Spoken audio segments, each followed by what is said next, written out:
It's another week, so I think it's time for another pizza.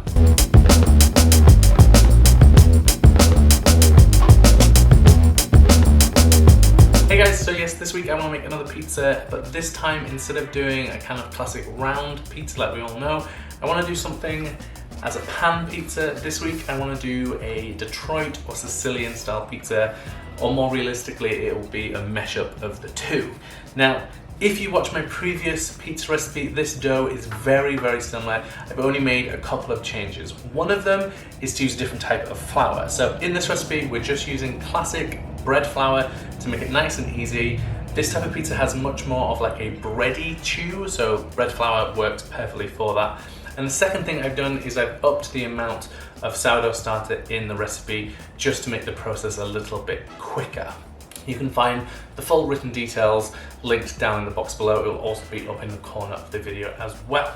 So yes, this recipe is inspired by this 9x13 pan, which just so happens to be the same one I use in my brand new book, One Tin Bakes, which is out in now about 2 weeks. Obviously, this is not a recipe from the book, it's just inspired by the sort of thing you might find in it, even though this is savory and the book is sweet.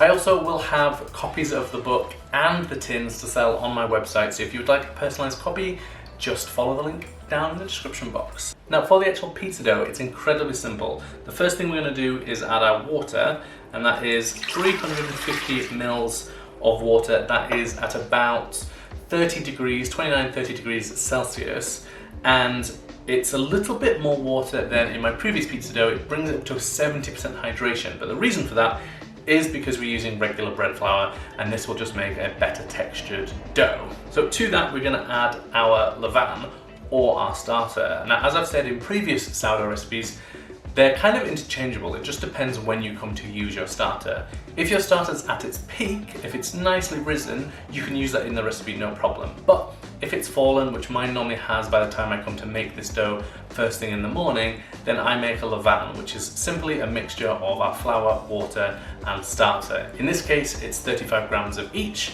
and the water's around 28-29 degrees Celsius, and that means it should double in size in about 2 to 2.5 hours. So we're just gonna scrape that into our,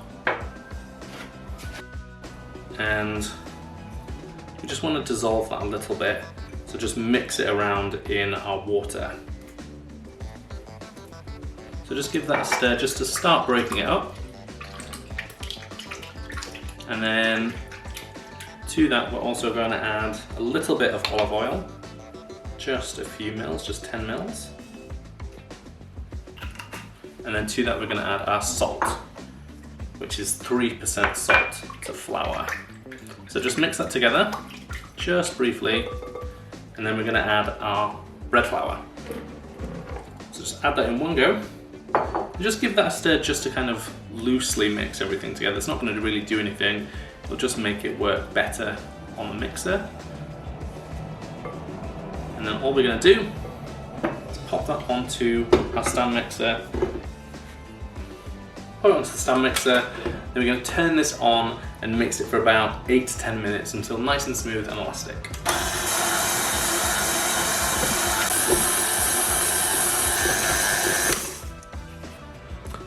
So when the dough clears the sides and the bottom of the bowl, that's when you know the dough is finished kneading.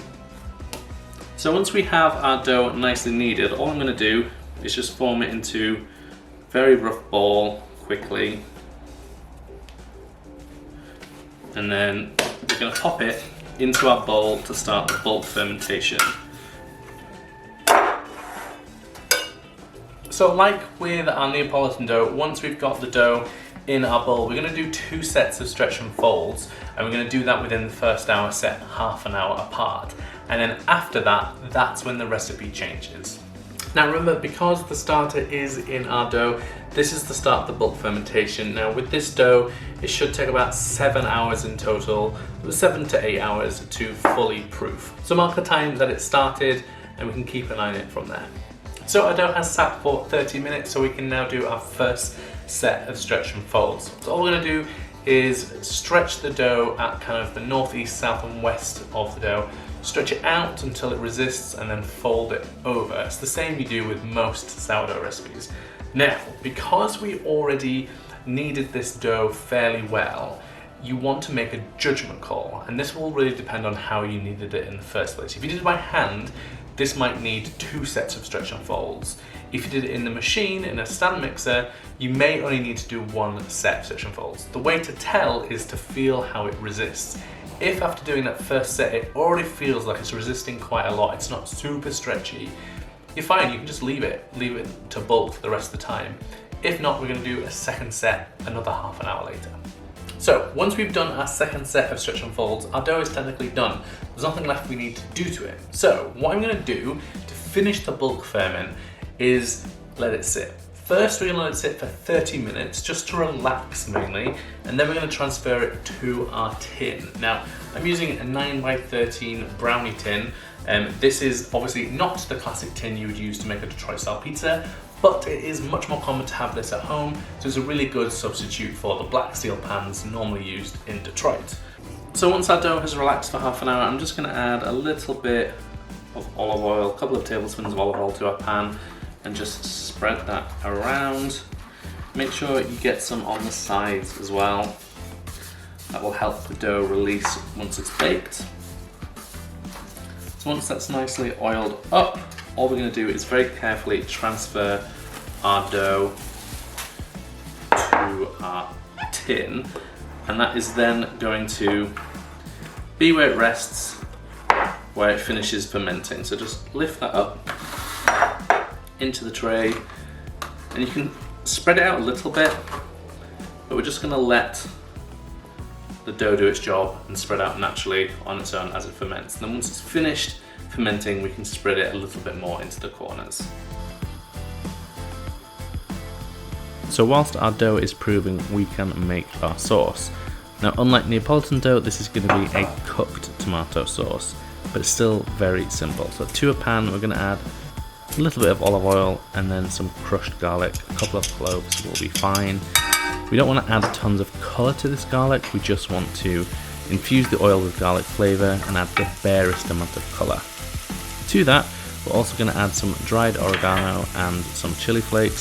We don't really want to cook this a long time, we just want to bloom it in the oil, so just cook a couple of seconds before adding our tomatoes. Now we're going to add 2 tins of chopped tomatoes. You can, if you want, use San Marzano like we did on the previous pizza, but any good quality chopped tomatoes will do a good job here. So just give that a stir to combine everything together, and then we're going to season that with salt and a little bit of pepper. We then just need to cook this sauce on a gentle simmer for about 10 to 15 minutes, just until it's reduced by about a third and you've got a really nice consistency. If you want, you can puree that with a hand blender just to make a smoother sauce, but that's completely optional. So just let it reduce, bubbling away nicely until you've got a sauce that's just nice and thick but still pourable, just reduced a little bit.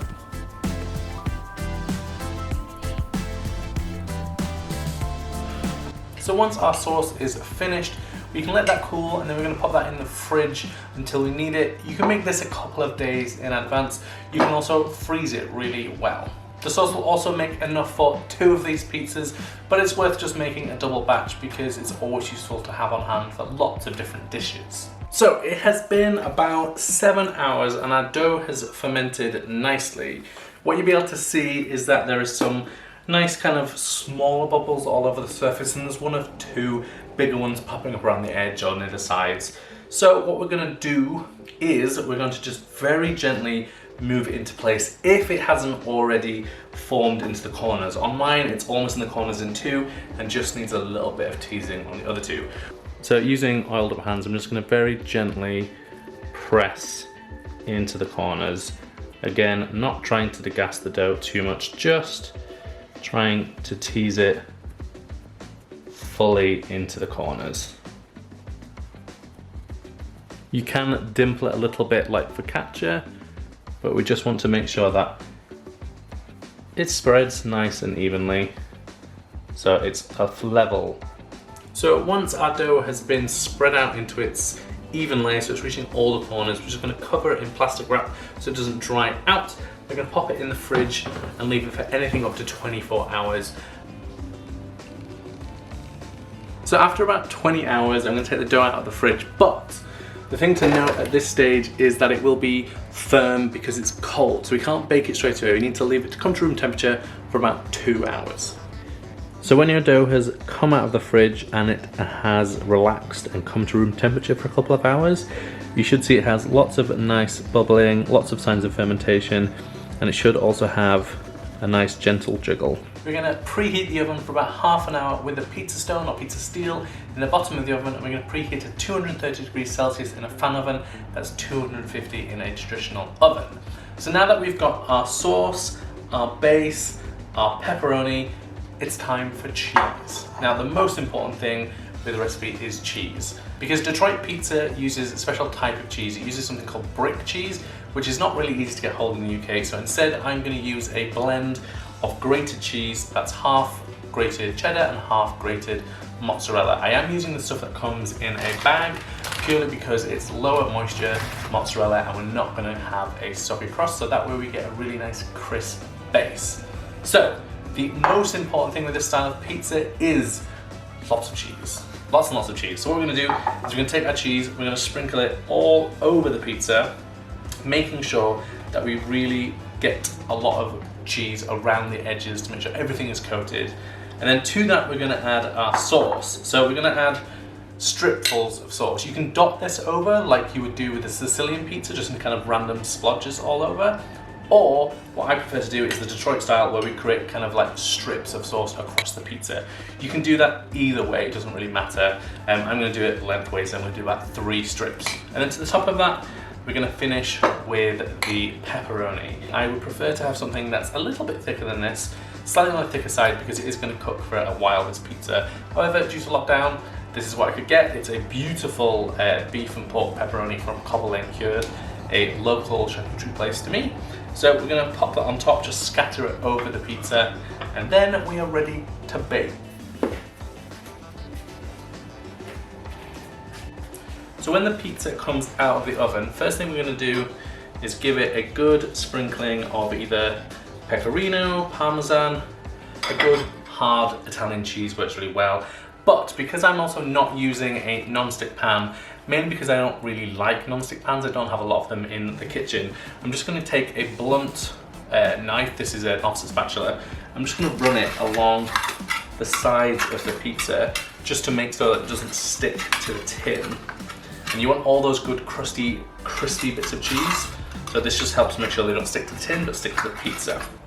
At this point, we're going to take it out of the tin and then just let it cool a few minutes because it will be piping hot before we can eat it. Quickly just turn it out like that. And then we can cut into it.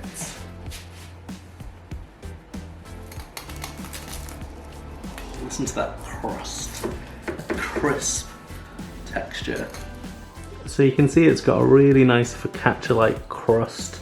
Much more bready than a Neapolitan, really nice and golden and crisp on the base, and you've got that really classic crisp cheese edge.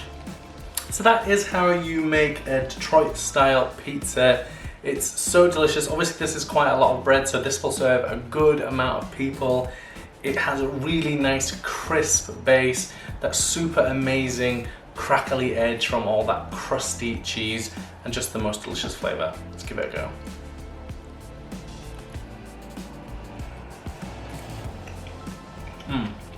It's obviously a very different thing from Neapolitan. It's so much more impactful with its flavour. It's like so much going on, but it's so delicious.